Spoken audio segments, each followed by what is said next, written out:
Hello students, today we will do exercise 2.8. Let us see the first question. In a stadium, in the match of cricket, there are 84,000 people sitting in 24 rows.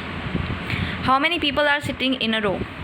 कहते एक stadium में cricket का match चल रहा है और 24 रोज़ में 84,000 people बैठे हैं. How many people are sitting in a row. एक रो में कितने पीपल होंगे. जैसे ऐसे 24 रोज़ हैं, 1 2 3 ऐसे सीट्स बनी होती है ना. ऐसे करते करते कितनी है, 24 है.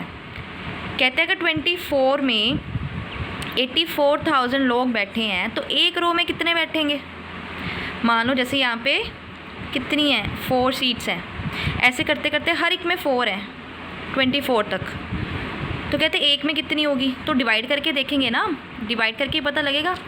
आपकी पहली की एक्सरसाइज थी, एक्सरसाइज 2.6, उसमें सारे स्टेटमेंट वाले सम्स थे ऐसे, वो मल्टीप्लाई वाले थे. अब ये क्या है, डिवाइड वाले. मैंने तब भी आपको बताया था कि जब ज़्यादा के लिए दिया हो, जैसे यहाँ पे 24 रोज़ के लिए दिया है, एक के लिए निकालना है तो यहाँ डिवाइड करेंगे. वहाँ पे एक के लिए दिया होता था और हमने ज़्यादा के लिए निकालना था तो हम मल्टीप्लाई करते थे, राइट. ऐसे अब क्या करेंगे, इसको डिवाइड करेंगे. इन अ रो, एक रो के लिए पूछा है ना, तो मीन्स डिवाइड करना है. तो पीपल सिटिंग इन 24 रोज़ कितना आ गया, इतना. बच्चे आपको इजी होगा ये जो स्टेटमेंट है ना, आप क्वेश्चन से ही उठाया करो. पीपल सिटिंग इन 24 रोज़, देखो यहाँ पे साफ दिया हुआ है कितने, 84,000 इज इक्वल टू 84,000 लिखो. अब यहाँ पे फिर से मैंने डैश डैश डाली है, आपने पूरी लिखनी है. पीपल सिटिंग इन 1 रो कितना हो गया, डिवाइड. और मैं तब भी आपको बता रही थी, जो बड़ी वाली टर्म है ना, जिसको हमने अंदर रखना है, जिसको हम क्या बोलते हैं, डिविडेंड, वो चीज़ पहले लिखी जाएगी. फिर डिवाइड करके 24 है ना, वो बाद में लिखा जाएगा. डिवाइज़र है ना जो, वो बाद में लिखना है. ये ना हो कि आप लिख दो 24 डिवाइडेड बाय 84,000, वो गलत हो जाएगा. ऐसे नहीं लिखना, हाफ नंबर डिडक्ट हो जाएगा. तो यहाँ पे आपने डिवाइड करके दिखाना है. डिवाइड करने के बाद जो आपका आंसर आया, जो मतलब क्वेश्चन होगा ना, रिमाइंडर तो देखो 0 आया, अब 0 तो आंसर होगा नहीं. क्वेश्चन डिवाइड करके जो भी क्वेश्चन होता है ना, वो आपका आंसर होता है. 3500, जैसे यहाँ पे हाउ मैनी है ना, मतलब नंबर पूछे है ना कितने लोग, तो यहाँ पे 3500 people are sitting in a रो. तो सेम देखो, मैंने यहीं से उठा के लाइन बना दी, बाद में आंसर लिखो. मैंने यहाँ पे बॉक्स बना दिया ताकि थोड़ा अच्छे से प्रेजेंट हो बस. और ये डिवाइड देख लेते हैं. 24 3 सा कितना होता है, 72. 84 से हमने लो वाला देखना है तो 72. आप मल्टीप्लाई करके भी देख सकते हैं. 24 को 3 से मल्टीप्लाई किया, 4 3 ज़ा 12, 1 यहाँ पे, 3 2 ज़ा 6, 6 प्लस 1 कितना हो गया, 7, तो 72. 84 में से 72 गए, 12 आ गया यहाँ पे, 0 यहाँ पे नीचे ले आए हम. तो ये पूरा पूरा जाता है. 24 5 ज़ा कितना है, 120. हम देख लेते हैं. 24 इंटू 5, 5 4 ज़ा 20, 0 यहाँ पे, 2 यहाँ कैरी हो जाएगा, 5 2 ज़ा 10, 10 प्लस 2 कितना हो गया, 120. तो मीन्स 5 ज़ा 120. उसके बाद माइनस करके 0 आया, एक 0 नीचे उतार ली, तो वो 0 यहाँ पे, क्योंकि 24 0 ज़ा 0 ही आता है, राइट. फिर नेक्स्ट में फिर 0 उतारी, तो 24 0 ज़ा 0, वो भी सेम ही होता है. उसमें क्या करना है, कुछ नहीं करना, ठीक है. तो ये 0 0 ही आंसर होगा आपका. इसके बाद भी आप जैसे एक स्टेप कर सकते हो ये वाली 0 के लिए. एक तो ये 0 उतारी थी ना, उसके लिए मैंने ये नीचे लिख दिया. फिर ये 0 भी उतारी है, तो उसके लिए आप ऐसे डबल स्टेप लिख सकते हो, राइट. नीचे अगर ये पूरी तरह से डिवाइड हो रहा है, नीचे आप 0 भी लिख सकते हो, क्रॉस भी डाल सकते हो, ये आपकी मर्ज़ी है, राइट. जैसे यहाँ पे भी था ना, यहाँ पे 0 0 0 मैंने डाल दी, आप 8 भी डाल सकते थे यहाँ पे, ठीक है. चाहे यहाँ पे आप क्रॉस भी डाल सकते हो. ऐसे ही यहाँ पे आप रिमाइंडर में 0 भी डाल सकते हो, क्रॉस भी डाल सकते हो, ठीक है. तो यहाँ पे एक स्टेप ये वाला ऐड कर लेना ताकि आप कंफ्यूज ना हो. बाकी अगर हमने सेम चीज़ उतारी ना, जितनी ज़ीरोस उतनी ज़ीरोस पीछे लगा देनी है, बस वो स्टेप ऐड कर देने हैं बीच में. नेक्स्ट है, you have ₹99,825 which is to be distributed equally among 33 friends. अब कहते कि ना इतने रुपीज़ हैं हमारे पास, तो ना हमने डिस्ट्रीब्यूट करने हैं, हमने बांटने हैं इक्वली, कि सबको इक्वल पोर्शन मिले. कितनों में बांटने हैं, 33 फ्रेंड्स में बांटने हैं. अब जैसे मान लो आप 3 फ्रेंड्स हो, है ना, 1 2 3। कहते अगर मैं बोलूँ आपके पास कितने हैं, 33 रुपीज़ है, ठीक है, 33 रुपीज़ 3 फ्रेंड्स में बांटने हैं, तो आप क्या करोगे, 33 को 3 से डिवाइड कर दोगे, ये डिवाइड का साइन होता है बच्चे। तो ये 3 1 ज़ा 3, 3 11 ज़ा 33,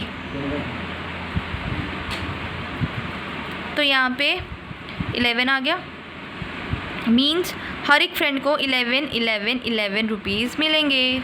इक्वली डिस्ट्रीब्यूट करना है ना, राइट।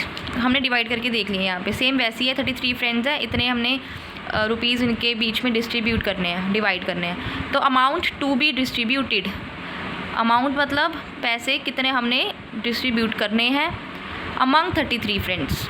ये नेक्स्ट लाइन में लिखा है, यहाँ पे पूरा नहीं आना था, आप चाहे एक लाइन में भी लिख सकते हैं इसको।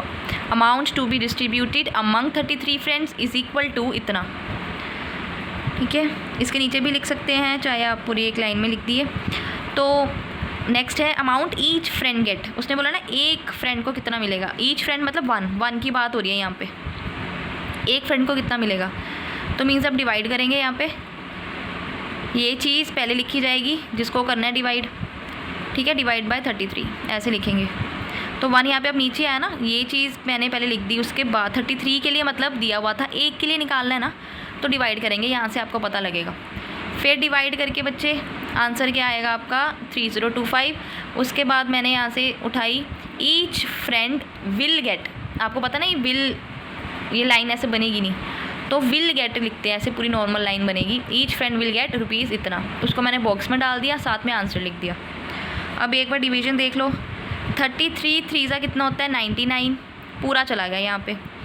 अब मैंने पहले नीचे क्या उतारा था 8, लेकिन 8 तो जाता नहीं ना, तो मैंने साथ में क्या उतार लिया नीचे 2, 82 इकट्ठे उतार लिए। अब जब दोनों इकट्ठे उतारते हैं, जैसे पहले इक्वेशन में जो हमने पहले किया था 0 0 इकट्ठे उतारे थे ना 2, क्योंकि हमें एक से तो कुछ मतलब ही नहीं हो रहा था, है ना, निकल ही नहीं रहा था कि ये एक 0 है, हम क्या करेंगे उसका, तो हमने 1 0 एक्स्ट्रा ऐड की थी ना बीच में। वैसे ही इसका होता है कि इसमें भी 2 इकट्ठे उतारे हैं ना, तो 0 यहाँ पे डालना ज़रूरी होता है, ठीक है।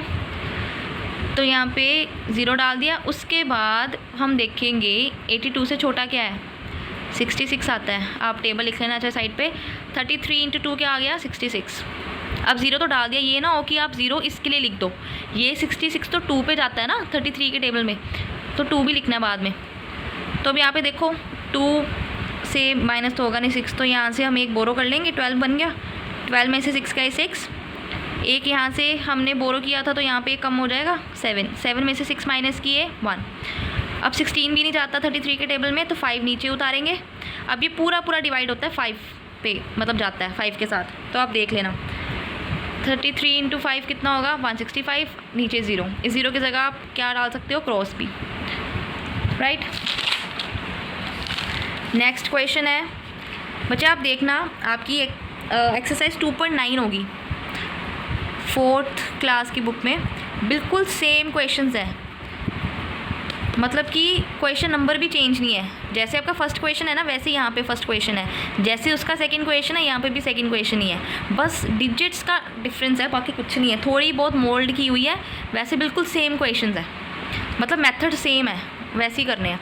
तो माई grandfather divided ₹72,000 equally among 4 brother sisters, कहते मेरे जो दादाजी हैं उन्होंने 72,000 इक्वली डिवाइड कर दिए, डिवाइडेड है ना, मतलब डिवाइड कर दिए, पास्ट में जा रहा है ये, अमंग 4 ब्रदर्स सिस्टर्स, मतलब मान लो अगर आप 4 भाई बहन हो, आपके दादाजी ने आपको 40 रुपीज़ आप में डिवाइड करने हैं, तो सबको 10-10 रुपये देंगे ना, तभी 40 बनेंगे ना, अगर आप 4 भाई बहन हो तो, एक जैसे एक आप हो, ठीक है, यहाँ पे एक आपका ब्रदर है छोटा सा, एक छोटी बहन है, एक बड़ी बहन है, ऐसे आप 4 हो, तो आपके दादाजी ने,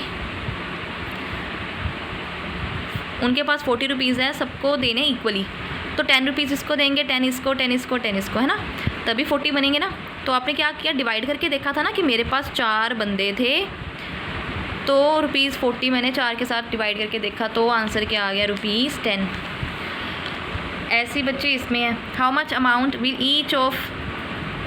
ईच गेट, ठीक है, यहाँ पे गेट है, एक जाने को कितनी अमाउंट मिलेगी, कितने पैसे मिलेंगे। तो पहले क्वेश्चन जैसी है same, amount to be divided among 4 brothers and sisters is equal to इतना।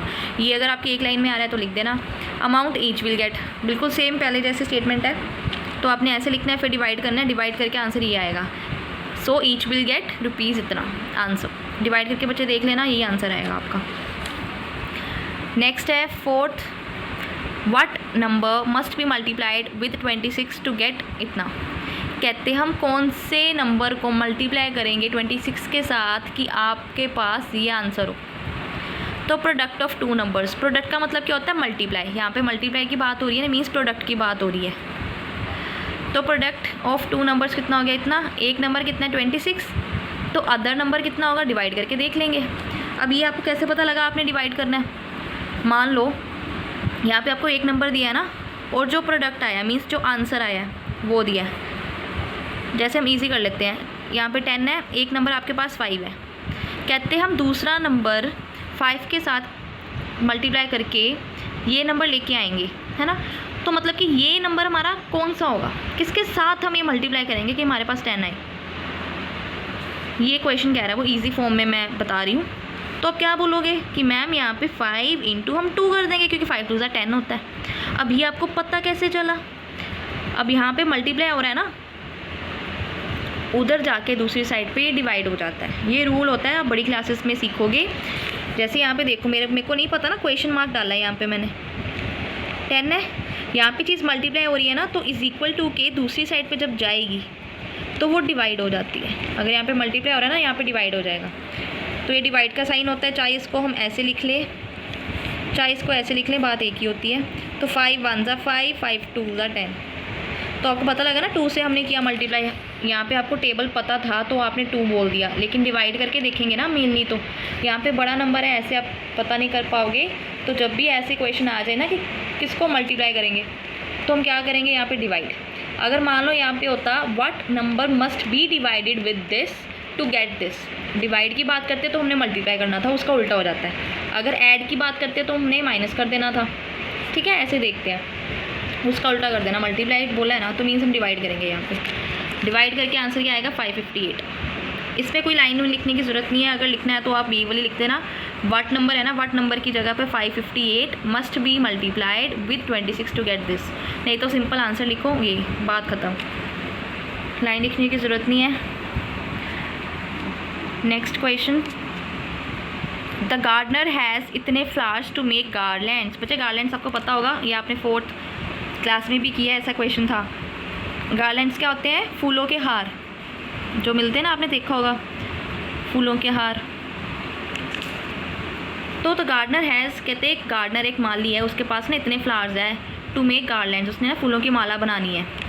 तो एक garland has 24 flowers in it, लेकिन जो एक फूलों की माला बनती है ना, उसमें 24 फ्लावर्स होते हैं, जैसे वो यूज़ करता है 24 flowers. How many garlands can be made from इतने फ्लावर्स, इतने फ्लावर्स से कितने हम गार्लैंड्स बना पाएंगे। मान लो ये है ना, फूलों का हार है, फूलों की माला है, जो मर्जी बोल लो। मान लो ये 24 है, कहते एक जो गार्लैंड है वो 24 फ्लावर्स से बनता है। तो मेरे पास इतने सारे फ्लावर्स हैं, तो मैं कितने गार्लैंड्स और बनाऊंगी, है ना, कितने और बनाऊंगी। हर एक में 24 यूज़ होगा ना, हमें कैसे पता लगेगा, डिवाइड करके। ठीक है, टोटल फ्लावर्स इतने हैं, तो फ्लावर्स एक गार्लैंड में कितने होते हैं, 24 फ्लावर्स 1 गार्लैंड हैज़, ये मैंने यहाँ से उठाया है, मतलब लाइन फ्लावर्स आगे ले जाए, 1 गार्लैंड हैज़ कितने हो गए, 24। तो गार्लैंड्स मेड फ्रॉम इतने फ्लावर्स मेड फ्रॉम दिस, ये वाली लाइन ही उठाई है। कैन बी मेड पूरी लाइन चाहे ऐसी लिख देना, आपकी मर्ज़ी है, मैंने थोड़ा शॉर्ट मतलब कर दिया इसको, कैन बी काट के। तो डिवाइड कर दिया, डिवाइड करके आंसर आपके पास आएगा 999। तो 999 garlands can be made from इतने फ्लावर्स। यहाँ पे डैश डाली है ना, मीन्स ये वाली लाइन पूरी ऐसे लिखनी है यहाँ पे, नहीं तो सिंपल 999 गार्लैंड्स आंसर। अगर पूरी लाइन नहीं लिखनी है तो मार्क्स डिडक्ट नहीं होंगे, ये सिर्फ अच्छी प्रेजेंटेशन बनाने के लिए होता है, राइट। बच्चे बाकी क्वेश्चंस हैं जो वो नेक्स्ट वीडियो में करेंगे। So bye, take care. and have a good day.